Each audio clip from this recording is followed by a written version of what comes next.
안녕하세요 여러분. 오늘은 맥북에 관한 이야기를 해볼 건데요. 요즘에 제 DM이랑 영상 댓글로 이런 질문이 정말 많이 와요. 맥북 뭐 사야 될까요? 특히 이번에 맥북 네오가 새로 나와서 이런 질문이 더 많아진 것 같은데 선택지가 더 늘어나서 고민이 많이 되시는 것 같습니다. 저도 답변을 다 드리고 싶은데 하나하나 드리기가 너무 어려워서 저희 구독자분들을 위해서 맥북 비교 추천 사이트를 아예 만들어 버렸습니다. 내 상황에 맞게 몇 가지 질문들에 답변을 하면 맥북을 추천해주고 모델들끼리 스펙 비교도 되는 사이트고요. 맥북뿐만 아니라 아이패드, 아이폰까지 모두 넣어놨습니다. 오늘 이 사이트를 보면서 맥북 네오부터 에어, 프로까지 다 비교를 해드리겠습니다. 그런데 앞에서 후루룩 지나갔지만 이 사이트를 제가 만들었습니다. 저는 코딩을 간단하게 할 줄은 알지만 사실 개발 공부를 해본 적은 없거든요. 그런데 요즘에 바이브 코딩이라는 게 있잖아요. 쉽게 말하면 AI한테 내가 원하는 걸 말로 설명을 하면 AI가 알아서 코드를 짜주고 사이트나 앱을 만들어주는 건데요. 요즘 워낙에 핫한 기술이라 여러분들께서도 한 번쯤은 들어보셨을 텐데 이 사이트를 만드는데 저는 코드를 한 줄도 안 썼고 그냥 대화만 했습니다. 제가 몇 주 전에 올렸던 영상 기억하시죠? 그때는 제가 직접 사용하고 싶은 생산성 어플을 3가지를 만들었었는데 오늘은 여러분들과 함께 사용할 수 있는 사이트를 만들어봤습니다. 제가 이번에도 사용한 레플릿이라는 툴이 뭔지 설명을 드리면 웹 브라우저에서 바로 사이트, 어플, 서비스를 만들 수 있는 바이브 코딩 플랫폼입니다. 개발자들 사이에서는 이미 꽤 유명했고 최근에 AI 기능이 워낙 강력해지면서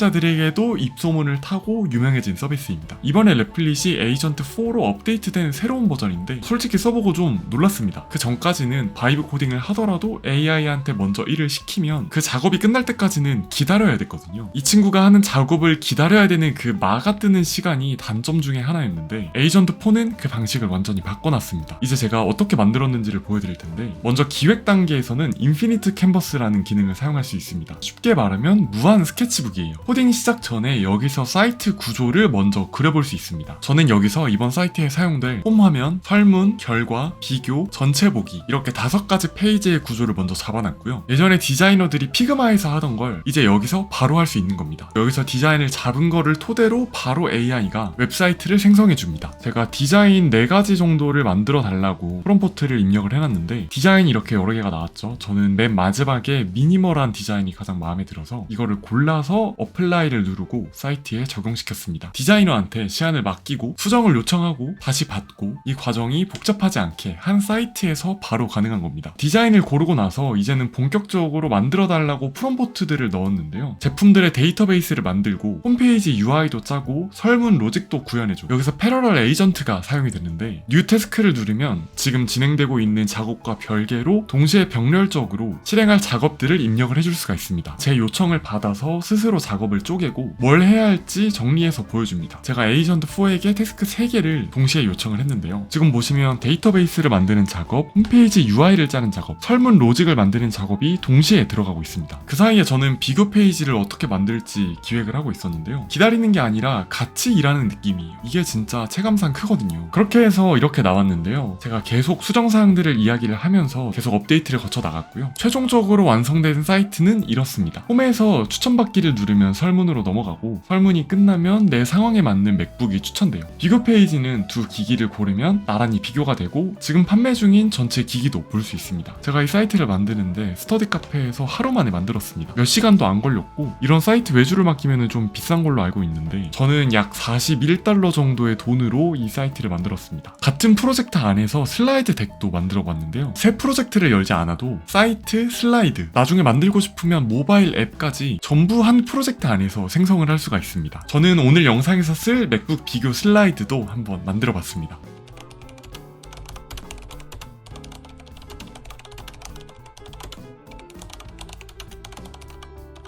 솔직히 말하면 바이브 코딩에 대한 생각이 플릿을 사용하면서 굉장히 많이 바뀌었습니다. 몇 달 전까지만 해도 바이브 코딩은 간단한 거 빠르게 만드는 용도 정도라고 생각을 했는데 이제는 진짜 쓸 수 있는 서비스가 만들어지는 것 같습니다. 제 오랜 소망 중에 하나가 저희 구독자, 도모다치 분들께 도움이 될 수 있는 사이트를 하나 만들어 보는 거였는데 레플릿으로 그 꿈을 실현할 수 있는 때가 온 것 같습니다. 자, 그러면 이제 본론으로 들어가 봅시다. 이 사이트를 이용해서 맥북 비교 추천 시작해 봅시다. 일단 지금 맥북 라인업이 크게 크게 세 가지로 늘어났는데요. 한 줄로 각각 설명을 해보자면 맥북 네오는 99만원부터 시작하는 모델로 맥북 라인업 사상 가장 저렴한 가격이고 아이폰 16 프로에 들어가는 A18 프로 칩이 들어갔습니다. 교육용을 타겟으로 나온 맥북 같은데 학생 할인을 받아서 구매하면 무려 85만원입니다. 그 다음 맥북 에어는 13인치, 15인치가 있고 가격은 179만원부터 시작합니다. 갑자기 가격이 확 뛰었죠. 솔직히 말하면 정말 대부분의 사람들한텐 맥북 에어가 정답입니다. 제가 항상 하는 말이 있는데 맥북 에어나 아이패드 에어는 약간 슈퍼 노말 같은 느낌이에요. 그냥 안 되는 게 없습니다. 다 돼요. 저를 포함해서 웬만한 사람들이 하는 모든 일이 다 됩니다. 일상에서 쓰면서 생산성까지 고려했을 때 이것만한 밸런스가 없습니다. 그 다음은 맥북 프로인데요. 14인치와 16인치가 있고 16인치부터는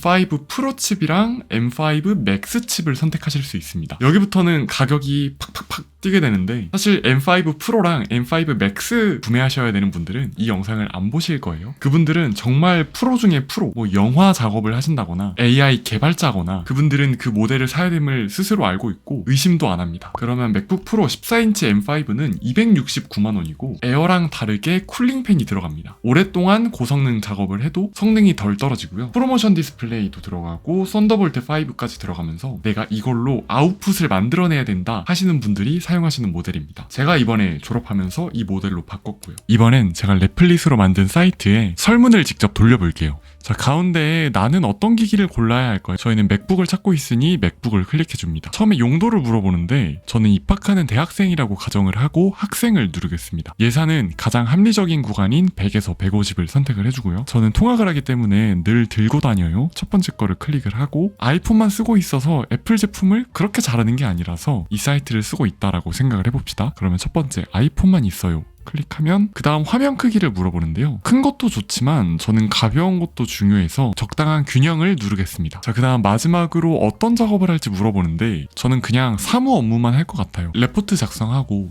줌 회의하는 정도로 사용을 하고 싶기 때문에 이걸 골랐습니다. 결과를 보기 전에 저희가 지금 6가지 질문들을 건너왔는데 제가 실제로 개입한 질문이나 선택지가 없습니다. 그냥 내가 이런 사이트를 이렇게 만들어줘 라고 했을 때 알아서 레플릿 AI가 분석을 해서 이렇게 만들어준 거예요. 그러면 결과를 한번 봐봅시다. 자, 맥북 네오를 선택을 해줬는데요. 이 제품을 추천하는 이유도 말을 해줍니다. 이동을 많이 하고 일상적인 작업과 창작 활동 무리 없이 할 수 있다라고 하고 있고 배터리 시간 16시간, 13인치, 가격 대비 완성도가 높다. 무게가 1.23kg라서 저는 만족스러운 것 같고 아래쪽에 대체 상품도 나오는데요. 돈을 조금만 더 투자하면 이런 제품도 구매를 할 수 있습니다. 라고 2가지를 추천을 해주는데 최저 예산으로부터 80만원 정도를 더 내면 맥북 에어도 구매 가능하다. 이런 식으로 얘기를 해주니까 제가 만든 사이트를 이용을 하면 이제 질문이 이렇게 되는 거죠. 제가 대학교를 입학하는데 뭘 사야 될까요? 라고 좀 추상적인 질문을 하는 게 아니라 제가 이번에 입학하는 대학생인데 맥북 네오도 괜찮을까요? 아니면 돈을 조금 더 내서 맥북 에어로 갈까요? 이렇게 질문을 조금 더 구체적으로 할 수 있는 겁니다. 그리고 구매하기 버튼을 누르면 제가 연결시켜둔 구매 사이트로 이 공식 사이트를 누르면 실제 맥북 자, 퀴즈를 한 번만 다시 해볼까요? 저는 맥북을 찾고 있는데 크리에이터입니다. 150에서 220까지는 투자할 수 있다 라고 하고 가끔 들고 나갑니다. 보통 작업실에서 작업을 하고 가끔 카페 가서 작업을 하고요. 저는 전부 애플을 씁니다. 아이폰, 아이패드, 맥 다 쓰고 있습니다. 크기는 크면 좋아요. 왜냐면 영상 편집을 하기 때문에. 어떤 작업을 할 거냐면 크리에이티브한 영상 편집을 할 겁니다. 맥북 에어 M5 15인치를 추천을 해줬습니다. 예산에 맞고 애플의 M5 칩은 파이널 컷 프로, 라이트룸, 다빈치 리졸브 같은 크리에이티브 앱을 구동하고 15.3인치 이렇게 스펙도 말을 해주고요. 이번에는 오히려 돈을 조금 아끼면 13인치 모델도 구매를 할 수 있다. 이런 얘기까지 해주네요. 방금 제가 선택한 것들은 실제로 제가 유튜브 채널을 운영하면서 생각했던 것들을 클릭을 해봤습니다. 그랬더니 결과가 맥북 에어 15인치짜리가 나왔는데 실제로 제가 유튜브 채널을 운영하면서 가장 오랫동안 사용했던 모델이 맥북 에어 15인치 M3 모델이었거든요. 이런 걸 보면 꽤나 훌륭한 사이트를 레플릿이 만들어줬다라고 볼 수 있겠습니다. 그러면 이제 가장 많이들 궁금해하시는 맥북 에어와 프로 비교를 해볼게요. 맥북 에어는 13인치가 179만원, 15인치가 209만원인데요. 30만원이 차이가 나죠. 그런데 맥북 프로 M5가 14 14인치 269만원입니다. 15인치 에어를 구매하시고 싶은 분들은 60만원만 더 내면 사이즈는 약간 작아지지만 맥북 프로로 갈 수 있다는 건데요. 어떤 분한테는 에어가 정답일 거고 어떤 분한테는 프로가 정답일 텐데 제가 생각하는 가장 큰 차이점 5가지만 말씀드리도록 하겠습니다. 별거 아닌 것 같지만 제가 생각하는 가장 중요한 차이점은 바로 포트 구성입니다. 에어는 포트가 맥세이프 충전 단자 1개에 USB-C 타입 2개밖에 없는데요. 저는 에어를 정말 오랫동안 사용했는데 이게 가장 불만이었습니다. 이렇게 두꺼운 C타입을 하나 꽂으면 이 C타입 2개가 붙어 있어서 두꺼운 C타입을 하나 꽂으면 옆에 있는 포트는 쓸 수가 없습니다. 그러면 결국에 이런 젠더나 허브를 들고 다니게 되는데요. 저는 에어를 쓸 때 이게 너무 불편했습니다. 그런데 프로는 USB-C 타입 3개에 맥세이프 단자까지 있고 HDMI 그리고 SD카드 슬롯까지 있습니다. 외장 모니터를 바로 연결하거나 SD카드를 바로 꽂을 수 있는 건데요. 사진이나 영상 하시는 분들이 카메라에서 찍은 걸 바로 옮기실 때는 정말 편리합니다. 두 번째는 디스플레이 차이인데요. 에어는 60Hz 디스플레이고 맥북 프로는 프로모션 디스플레이가 들어가 있어서 120Hz까지 올라갑니다. 그런데 솔직하게 얘기하면 핸드폰에서는 120Hz를 쓰다가 60Hz를 쓰는 게 버벅거리거나 역체감이 굉장히 심했는데 노트북에서까지 120Hz가 필요할까라는 생각이 들긴 했습니다. 고주사열이 필요한 게임을 하시는 분들이 아니라면 에어의 디스플레이도 충분하다고 생각합니다. 저도 에어를 쓰면서 디스플레이가 불만이었던 적은 없는 것 같아요. 다만 차이가 있는 거는 최대 밝기가 다른데요. 에어는 최대 밝기가 500니트인데 프로는 1000니트까지 올라갑니다. 밝은 야외에서 작업을 자주 하시는 분들한테는 이게 체감이 될 수 있겠습니다. 그리고 맥북 프로에서는 옵션으로 나노 텍스처 글래스를 선택할 수 있는데 이게 화면의 빛 반사를 줄여주는 설정이거든요. 옮겨 다니시면서 작업하시는 분들한테는 빛 반사를 줄여주는 옵션이 확실히 좋을 수는 있을 것 같습니다. 세 번째는 제 개인적인 경험에 의한 건데 키보드 차이입니다. 이게 스펙상으로는 차이가 안 나는 키보드라고 알고 있긴 한데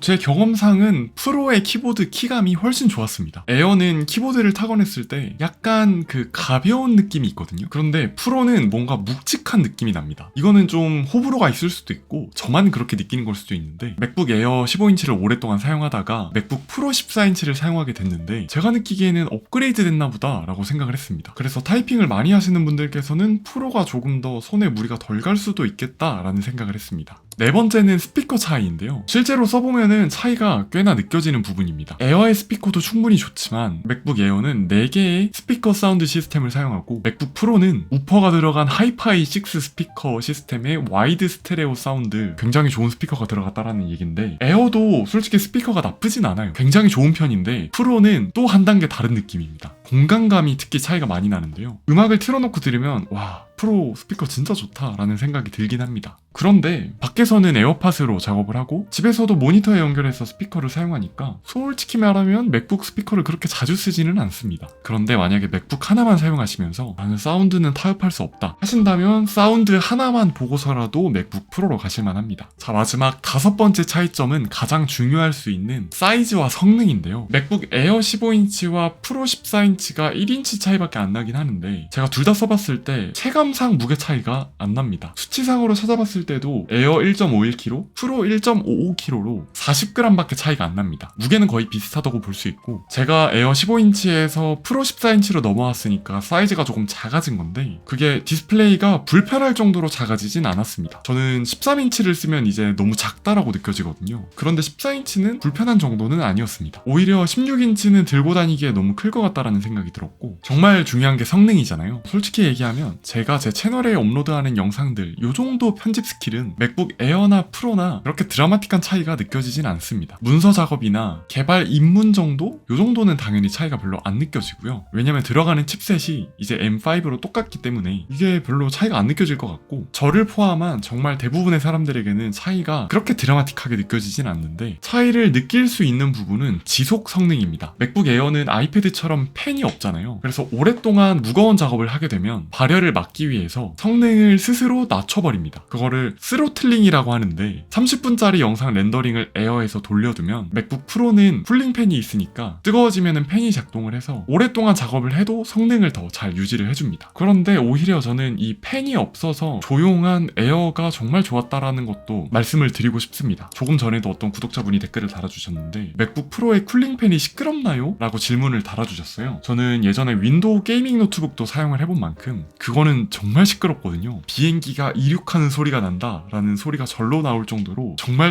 시끄러운데 맥북 프로에서 팬이 돌아가면 어디선가 바람이 나온다 정도이긴 하지만 아주 정숙한 도서관에서는 약간 눈치가 보일 수는 있을 것 같습니다. 그런데 맥북 에어는 제가 중앙도서관에서 편집을 하더라도 아이패드처럼 아무런 소리가 안 나니까 그 부분은 정말로 편하게 썼던 것 같습니다. 그래서 제 결론을 말씀드리자면 제가 애플 기기를 추천할 때 항상 드리는 말씀인데 프로 네이밍이 들어가는 제품들은 진짜 프로들을 위한 제품이라고 생각을 합니다. 여기서 말하는 프로는 내가 너네보다 똑똑하다, 잘났다 이게 아니라 이 기기를 이용해서 업을 해야 되는 사람들 있잖아요. 영상 편집가라던가 사진 작가라던가 정말 내가 돈을 벌어야 되는데 내 업무에서 더 좋은, 더 빠른 퍼포먼스를 내야 되기 때문에 이 기기를 써야 되는 사람들이 선택해야 되는 게 프로라고 생각을 하는데 그렇게 얘기하면 대부분의 사람들은 에어를 구매해도 괜찮습니다. 그건 있습니다. 가격이 신경 쓰이지 않을 만큼 예산이 많아서 무조건 좋은 걸 사고 싶다 하시면 프로를 구매하셔도 당연히 괜찮습니다. 그래서 대학생분들을 포함해서 저는 맥북 에어를 항상 추천드리긴 했는데 이번에 맥북 네오가 새로 나왔잖아요. 그래서